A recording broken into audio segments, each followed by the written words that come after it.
Great.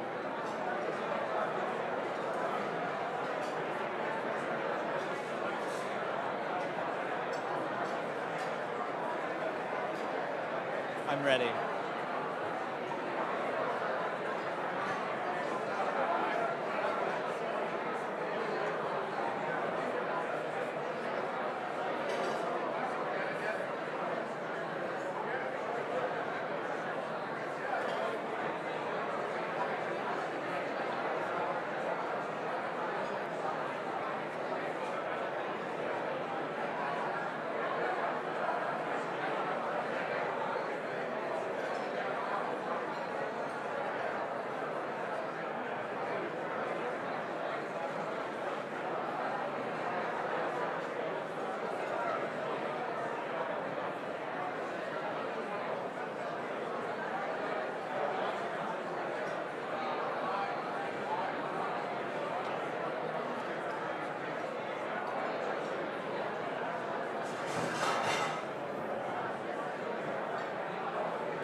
Your Excellencies, ladies and gentlemen, please welcome the Secretary of the United States, Michael R. Pompeo, accompanied by Ambassador at Large for International Religious Freedom, Sam Brownback, and the 2019 recipients of the Secretary's International Religious Freedom Award.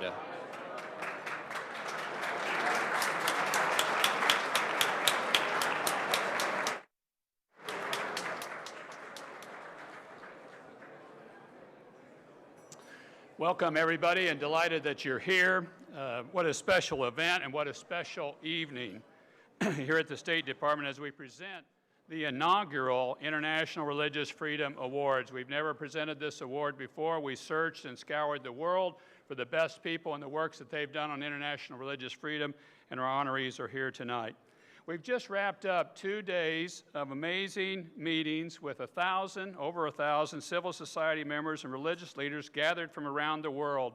We've heard powerful stories from survivors of religious persecution. We've done deep dives on the state of religious freedom in nearly every region of the world. And we've delved into the heart of what religious freedom is, an unalienable right inherent in the dignity of every unique soul. Most importantly, we've stood together and said we're not striving for a common theology, but a common human right. This isn't about a common theology. We are about this human right of religious freedom, and we're going to fight for it. And that's why I'm glad so many of you have joined us here from around the world, countries, delegations. Tonight we're adding the foreign delegations to this overall meeting. We're thrilled, literally thrilled to have you all here. And I'm looking forward to a great day tomorrow of interventions and comments and commitments from around the world. But first, I have the distinct privilege of introducing, if I mind a bit of pride here, a fellow Kansan. There are not many of us in the world, and so we hang together.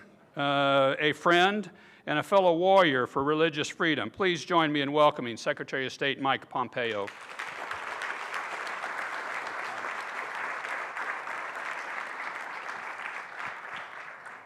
Thank you, Ambassador Brownback. Good evening, everyone. For those of you just coming, there's room on this side and over here. It is great to see you all. So many people gathering to advance religious freedom. I think Secretary Azar is here too from HHS, another ally in this fight for religious freedom. I also want to extend a very special welcome to the faithful gathered here, to civil society and religious leaders, and to the foreign ministers and various heads of delegation who have joined us for this great series of events here. Thank you, too, for everything you've done to make these first 2 days so special and a success. You are all truly on the front lines of freedom. And by gathering here today, this evening, you're making history. This is the second time we've done this here at the State Department. It is the largest human rights gathering ever at the State Department.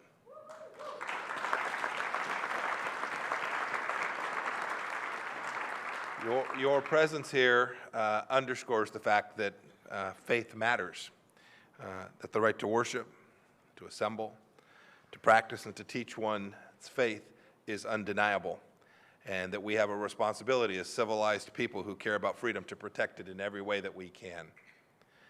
We have our work cut out for us. You all know that. The people on this stage know this better than I do.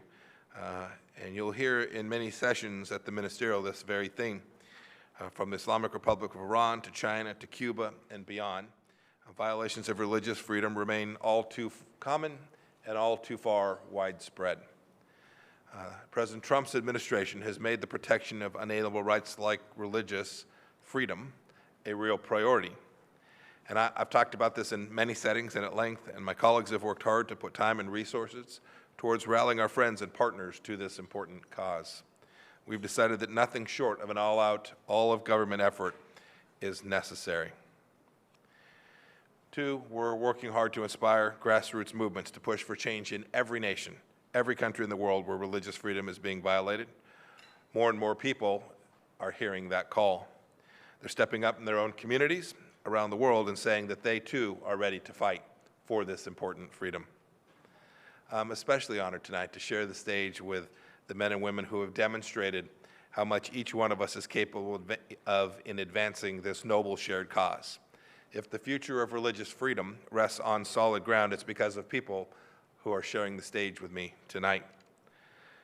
To say that each of them is brave is a gross understatement. To say their work is tough does not go nearly far enough. Each of them has a story which Ambassador Brownback will tell us a little bit about in a moment. Each of them is known for their extraordinary advocacy efforts. They've risked their own reputation, their personal comfort, their own well-being, and in some cases, even their lives to help strangers, many of whom practice faiths that are different from their own.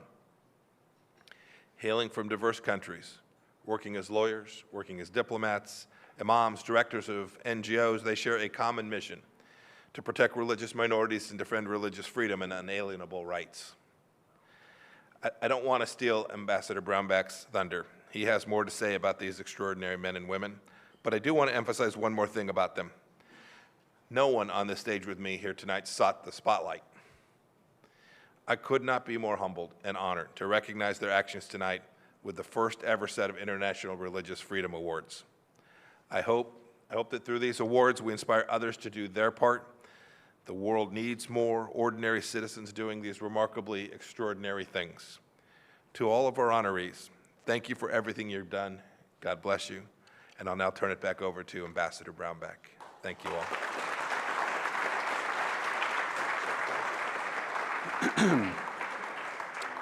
Thank you, Secretary, for those comments. We'll now recognize the awardees. First, we have Ivana dos Santos.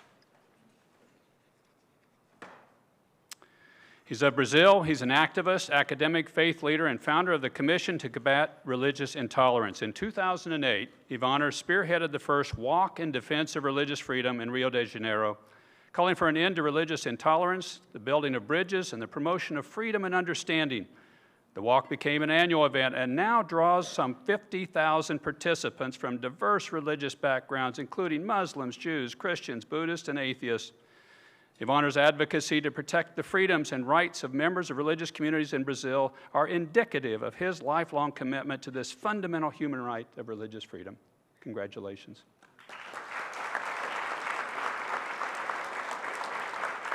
Congratulations. Second, Salpi Eskingyan Widerud of Cyprus.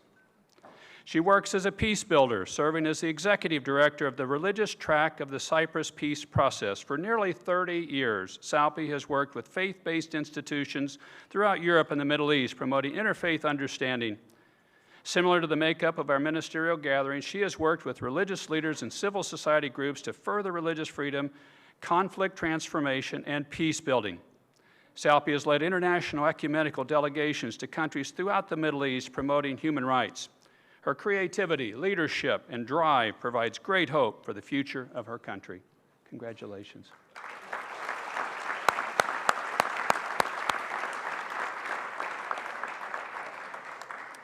Next, we have William and Pascal Warda of Iraq. They can easily be named what we would call in America a power couple. Both William and Pascal have devoted their lives to advancing religious freedom and other human rights in Iraq. Pascal runs the Hamabre Human Rights Organization, a nonprofit the couple founded together in 2003 that monitors and reports on human rights violations in Iraq and provides humanitarian assistance following instances of violence.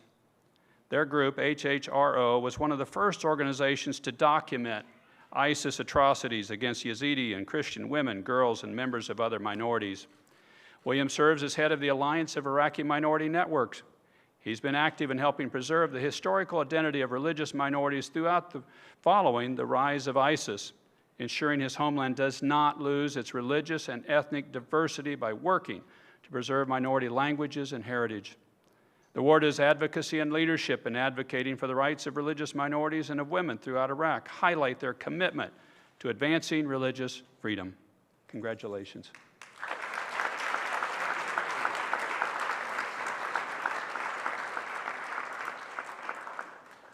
Mohammed Yosef Abdullah of Sudan is a human rights lawyer for the Sudanese Human Rights Initiative. Through both his legal casework and public advocacy, Mohammed has worked tirelessly to defend the rights of Sudanese religious minorities himself.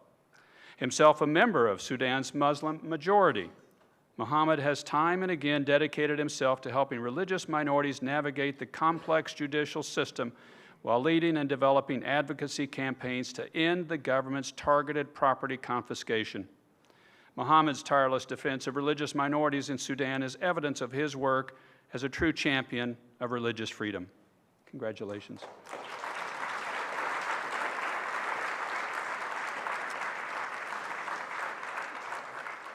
We have one other awardee who could not make it tonight, but I've just got to read you this about him, and I'm going to conclude with him. Imam Abu Kar Abdullah of Nigeria. While he couldn't be with us in person tonight, his story is truly remarkable, valor and selflessness, and it bears repeating. In June 2018, Fulani herdsmen launched coordinated attacks on 10 villages, killing hundreds of predominantly Christian farmers.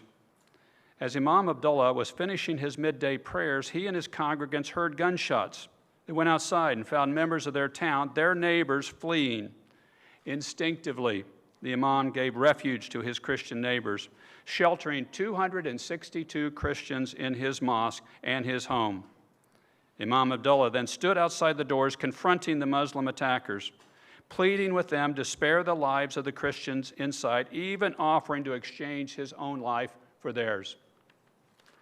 Imam Abdullah's actions that day saved the lives of hundreds.